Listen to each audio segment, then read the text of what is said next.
आज हमारे पीडब्ल्यूडी विभाग B&R की बैठक थी, रिव्यू बैठक, जिसमें हमारे सभी EIC, चीफ इंजीनियर, SC, उनको यहाँ बुलाया गया था और हमारे जो एक्शन है वो सारे वर्चुअल माध्यम से जुड़े थे। सारे सड़कों का रिव्यू लिया गया है। हमने इस साल जो सड़कों के जो टेंडर किए हैं उनके कितने काम चल रहे हैं, कितना कोई पेंडिंग तो नहीं है, पेंडिंग है तो वो क्यों है, उसमें क्या इश्यू है, और इसी तरीके से चाहे हमारी बिल्डिंग्स है वो टाइम से काम हो, इस बात के दिशा निर्देश दिए गए हैं। और हमने स्पष्ट तौर पे कहा है कि हमारे कर्मचारी अधिकारी सारे फील्ड के अंदर भी एक्टिव रह करके कार्य को देखने का काम करें। क्वालिटी के साथ कोई समझौता हम नहीं करेंगे, ये स्पष्ट तौर पे हमने फिर कहा है कि समय समय पर सैंपलिंग कराने का काम करें। हमने भी यहाँ हेड ऑफिस से भी हमने अपने यहाँ टीम बनाई है जो फील्ड में जा कर के और उनको चेक करने का काम करेगी। खासकर वो काम पे विशेष तौर पे हम ध्यान रखेंगे जो ज़्यादा माइनस के अंदर जो जाते हैं, तो उसमें चांस रहता है कि कहीं न कहीं लो क्वालिटी का काम ना हो। इस बात को सुनिश्चित करने का काम करेंगे। सैंपलिंग करवाने का काम भी हम पूरे प्रदेश के अंदर जहां हमारे काम चल रहे हैं उसका हम सैंपलिंग करवाने का काम हम करेंगे। इसके साथ साथ जो कार्य जो चल रहे हैं वो समयबद्ध तरीके से किया जाए। जो काम हमारे वर्क प्रोग्राम में है, ऐसी टोटल हमारे 2383 है जी टोटल। 2383 हमारे जो टेंडर है वो होने थे, जिसमें से 2236 टेंडर हमारे कर दिए गए हैं। बाकी भी जल्दी ही टेंडर करके और उस पर कार्य शुरू किया जाएगा। हमने इस बात का डेडलाइन दी है कि इस फाइनेंशियल ईयर के अंदर जितनी भी हमारी सड़कें जो कारपेट करने के लिए थी, जो पुअर कंडीशन के अंदर थी, जिनको नया कारपेट करना था, उससे पहले वो सारी कंप्लीट हो जाए। हमारी लगभग 50% सड़कें तो इसमें से दिसंबर अंत तक ही जो है कंप्लीट हो जाएगी। लगातार कार्य हमारे चल रहे हैं। कुछ एक सड़कें कंप्लीट हो गई है, बाकी पे कार्य लगातार चल रहे हैं। और इस बात के लिए विशेष तौर से हमने कहा है कि जो भी एजेंसी कार्य कर रही है उसको टाइम बाउंड तरीके से हमें काम पूरा करे, नहीं तो हम उन एजेंसी के खिलाफ भी हम कार्रवाई करेंगे। और जो सड़कें DLP पीरियड के अंदर है उसके पैचवर्क सारे लगाने का काम किया। हम ऑफिस से भी हमने टीम बनाई है कि वो जा कर के देखेंगे और रिपोर्ट करेंगे कि पूरे प्रदेश के अंदर सारे जो DLP पीरियड के अंदर जो है उसके गड्ढा मुक्त हो गई है या नहीं हो गई है, कोई पेंडिंग तो नहीं है। अगर कहीं भी कोई पेंडिंग होगी तो उसको भी तुरंत कार्रवाई हम उस पर भी करवाने का काम करेंगे। जो एजेंसीज कार्य नहीं करेगी उनकी हमने स्पष्ट तौर पे कहा है कि उनकी बैंक गारंटी कैश करवा करके डिपार्टमेंट की तरफ से उस पर कार्रवाई जो है वो कराई जाए। हम पूरे प्रदेश के अंदर जो हमारा जो टारगेट है, माननीय हमारे मुख्यमंत्री आदरणीय नायब सैनी जी ने भी जो कहा है और जो उनका एक विज़न है कि कोई भी सड़क पे गड्ढे नहीं होने चाहिए, गड्ढा मुक्त हमारी सड़कें सारी होनी चाहिए, उस पर हम लगातार कार्रवाई करके और गड्ढा मुक्त सड़कें करने का काम हम कर रहे हैं। इस बार बारिश ज़्यादा आने के कारण कई जगह पे पानी खड़ा हो गया था, वहाँ से हमारी सड़कें टूटी है और वो भी हमने कहा है कि पानी कई जगह उतर गया है, उसको चलने लायक सड़कें हमारे डिपार्टमेंट की तरफ से मिट्टी डाल करके, रोड़े डाल करके कर दी गई है। उसके भी जहाँ जहाँ जो ज़्यादा टूट गई थी उसके भी टेंडर करवा करके हम जल्दी ही उनको भी बिल्कुल ठीक कर दुरुस्त करने का काम करेंगे, ताकि हमारे लोगों को किसी को भी सड़कों के मामले में कोई दिक्कत परेशानी जो है वो ना हो। सर आपने एससी और एक्ससीएम को भी निर्देश दिए हैं कि महीने में जहाँ काम चल रहे हैं कितनी रोड्स महीने में चेक करनी है उसकी कोई डायरेक्शन। हमने एक्शन को भी एससी को भी कहा है कि कम से कम 18 सड़कें एससी 18 सड़कें एक्शन चेक करके और उसकी रिपोर्ट हमें भेजने का काम करें कि ये सड़कें हमने जो है वो चेक करी है। और हमारे एसडीओ जेई निरंतर फील्ड में रह करके उनकी इंस्पेक्शन करने का काम करें। इस तरह के पहले भी सर सैंपलिंग कोई इस दौरान ली गई जिस पर कोई कार्रवाई की गई हो या जिसमें कोई अनियमितता पाई गई हो? हम निरंतर, हमारी 9 लैब है उसके अंदर निरंतर हम सैंपलिंग करने का काम करते हैं और उसमें जहाँ सैंपल फेल आते हैं उनके खिलाफ जो कार्रवाई की जाती है वो हम, चाहे वो काम करने वाली एजेंसी है या कोई भी संबंधित हमारा जो कर्मचारी अधिकारी है उनके खिलाफ भी हम कार्रवाई करते हैं। सर रोड एक्सीडेंट बढ़ रहा है और इसके लेकर के डीजीपी भी एक लेटर लिखा है गवर्नमेंट को। हमने आज की मीटिंग के अंदर भी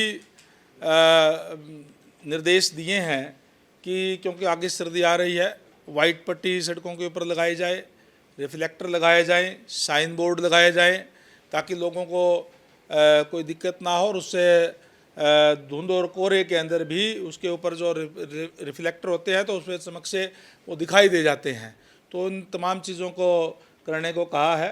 हमने ये भी कहा है कि अगर पुलिस विभाग क्योंकि इसको ज़्यादा अच्छी तरीके से देखता है, वहाँ से भी कोई फीडबैक जो मिलता है कि यहाँ ये एक्सीडेंट के पॉइंट है, वहाँ पे भी विशेष तौर से जो जरूरी कदम है उठाने का काम हम करेंगे।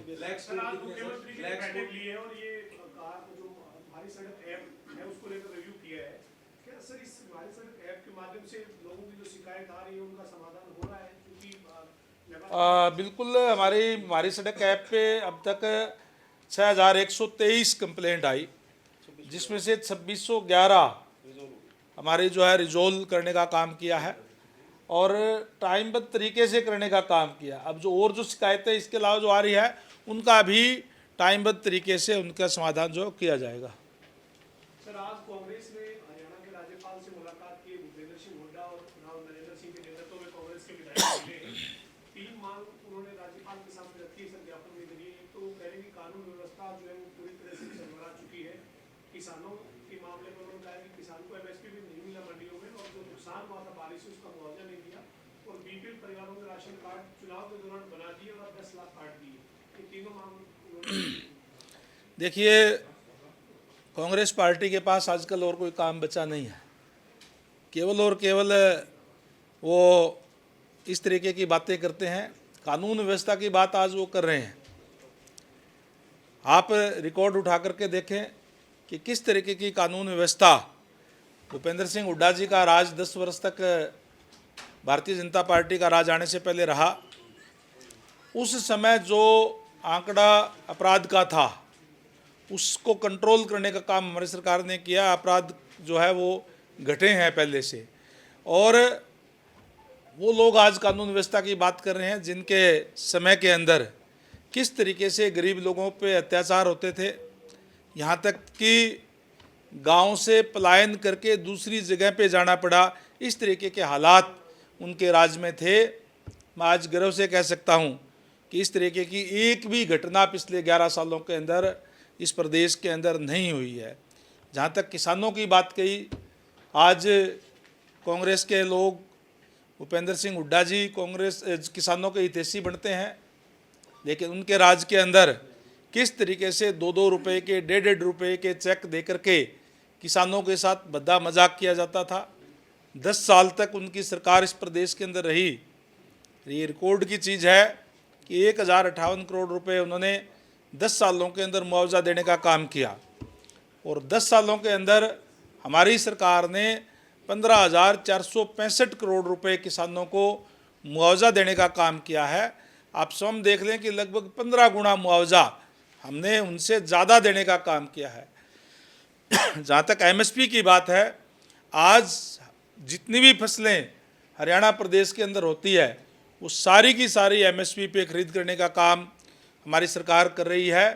मैं धन्यवाद और बधाई देना चाहूँगा हमारे माननीय मुख्यमंत्री नायब सैनी जी को, जिन्होंने इस तरीके इसकी घोषणा करने का काम किया कि हम 24 की 24 फसलें एमएसपी पे खरीद करने का काम करेंगे। हरियाणा पूरे भारत के अंदर पहला ऐसा राज्य है जो किसानों की सारी फसलें एमएसपी पे खरीद करने का काम जो है वो करती है। आज वो बीपीएल काटने की बात करते हैं, वो लोग भी जो चुनाव के अंदर केवल ये कहते थे कि कांग्रेस का हाथ गरीब के साथ, और सरकार आने पर उनको गरीब कहीं दिखाई नहीं देता था। एक तरफ तो कहते हैं कि बीपीएल के कार्ड ज़्यादा क्यों बन गए, फिर कहते हैं कि काटे क्यों गए। उनको आपके माध्यम से मैं पूछना चाहूँगा, वो ये बात क्लियर करें कि वो कहना क्या चाहते हैं। एक आज हमारे ही सरकार ने परिवार पहचान पत्र बना करके बाकायदा से सर्वे करके कि किसकी कितनी इनकम है, क्योंकि पहले उनको सेल्फ असेसमेंट करने का कहा कि अपने आप लिख दिया जाए, हम वो मान लेंगे और उसके बाद में सर्वे कराएंगे। जब कोई भी व्यक्ति कभी भी अपनी आय दर्शाता है, उसके बाद में उसका बेटा नौकरी लग गया, उसके बाद में और कोई इनकम का साधन उसको बन गया, तो उसकी इनकम बढ़ जाती है और वो इनकम जो है बीपीएल से बाहर आता है। जब बीपीएल से बाहर आ जाता है तो उसके बीपीएल के कार्ड काटे जाते हैं। तो इसलिए ये कोई होड़ नहीं है कि हमें बीपीएल के अंदर ही आना है, बल्कि ये अच्छी बात है कि आज लोगों की जिनकी आय बढ़ रही है वो बीपीएल से बाहर आ रहे हैं, ये अच्छी बात है। अब कांग्रेस के लोग जब कोई बीपीएल के कार्ड बनते हैं तो यूँ कहते हैं बढ़ाए क्यों जा रहे हैं, और जब इनकम बढ़ जाती है उनके कटते हैं तो यूँ कहते काटे क्यों जा रहे हैं। सर, कांग्रेस पार्टी कल भी प्रोटेस्ट किया पंडाल में एक इलेक्शन को लेकर के, वोट चोरी को लेकर के, इसके बारे में आप क्या कहेंगे? जब कांग्रेस पार्टी की लोकसभा के अंदर 5 सीटें आई तब वोट चोरी नहीं हुए थे उनके। आज यूँ कह रहे हैं कि वोट चोरी हो गए। कांग्रेस पार्टी की एक आदत है कि वो लोगों को कहीं न कहीं भ्रम में डालने का प्रयास करती है। लोकसभा के चुनाव के समय में भी इन्होंने एक ही बात कही थी, संविधान की पत्रिका हाथ में लेकर के, कि भारतीय जनता पार्टी की सरकार अगर आ गई तीसरी बार तो संविधान बदलने का काम करेंगे। इस तरीके का भ्रम फैलाने का काम किया। आज वो इस तरीके की भ्रम फैला रहे हैं कि वोट चोरी हो रहे हैं। मुझे बड़ी हैरानी हुई कि राहुल गांधी जी माननीय नेता प्रतिपक्ष हैं लोकसभा के अंदर, और कह रहे हैं कि एक ही लेडी कोई बाहर से आई 122 वोट डाल करके चली गई। क्या यह संभव है कि एक ही लेडी 122 वोट डाल गई? और मान लो उनकी बात डाल गई तो फिर कांग्रेस पार्टी के एजेंट क्या कर रहे थे?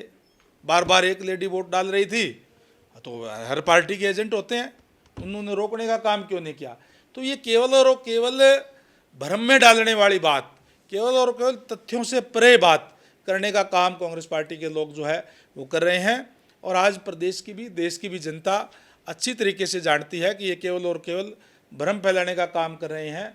जिस तरीके से एग्जिट पोल के जो रुझान दिखाई दे रहे हैं, अभी रिजल्ट भी जल्दी आ जाएगा, इनको पहले से ये बात दिखाई देती थी कि बिहार के अंदर भी इनकी हार होने वाली है, और इस तरीके की बात करें और चुनाव के बाद में ये कह दें कि वोट चोरी हो गए थे।